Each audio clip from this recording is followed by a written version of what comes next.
नमस्कार स्टूडेंट, चलिए आज देख लेते हैं सॉलिड स्टेट के बहुत ही इंपॉर्टेंट टॉपिक के बारे में। 7 प्रिमिटिव यूनिट सेल है और क्रिस्टल सिस्टम है, इसमें कौन कौन से आते हैं उसको चलिए देख लेते हैं। तो सबसे पहले हमारा क्यूबिक, तो क्यूबिक होता है। नंबर 2 टेट्रागोनल होता है। नंबर 3 ऑर्थोरोम्बिक होता है, इसी को रोम्बिक बोलते हैं। नंबर 4 मोनोक्लिनिकल, देन उसके बाद होता है हेक्सागोनल, देन रोम्बोहाइड्रल, और ये लास्ट में हमारा आता है ट्राइक्लिनिकल। तो इसमें देख लेते हैं क्या क्या होता है। इसमें जो होता है क्यूबिक में A = B = C होता है, अल्फ़ा बीटा गामा 90 डिग्री होता है, याद रखेंगे। ट्राइगोनल में A = B but not equal to C, और यहाँ अल्फ़ा बीटा गामा 90 डिग्री होता है। ऑर्थोरोम्बिक में A = B = C, तीनों इक्वल नहीं होता, अल्फ़ा बीटा गामा 90 डिग्री होता है, यानी कि ये तीनों में सभी अल्फ़ा बीटा गामा 90 डिग्री के होते हैं। इसमें A = B = C होता है, एक में कैंसिल हो जाता है, मतलब एक इक्वल नहीं होता, लास्ट में तीनों इक्वल नहीं होते, तो ये तीनों बहुत ईजी हो गए।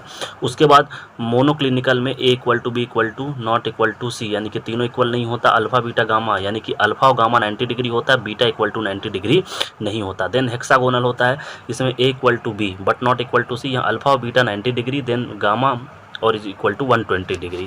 और यहाँ रोम्बोहाइड्रल में क्या होता है, A = B = C but alpha beta gamma, alpha beta होता है 90 डिग्री बट गामा = 90 डिग्री नहीं होता, याद रखेंगे। और ट्राइक्लिनिकल ये मोस्ट अनसिमेट्रिक होता है, ये A = B not equal to C, यानी कि तीनों भी इक्वल नहीं होते, यहाँ अल्फ़ा बीटा गामा तीनों भी 90 डिग्री के इक्वल याद मतलब नहीं रहते, तो याद रखेंगे CTOMHRT। क्या याद रखेंगे, CTOMHRT, यानी कि C फॉर क्या होगा, क्लिनिकल, और ये हो जाए C फॉर क्यूबिक होगा, सॉरी, और ये टेट्रागोनल, ये ऑर्थागोनल, ये मोनो क्लिनिकल, और ये हेक्सागोनल, रोम्बोहाइड्रल, और ये ट्राइक्लिनिकल। अगर वीडियो अच्छी लगी तो चैनल को सब्सक्राइब करिए और अपने दोस्तों के साथ शेयर करिए। धन्यवाद।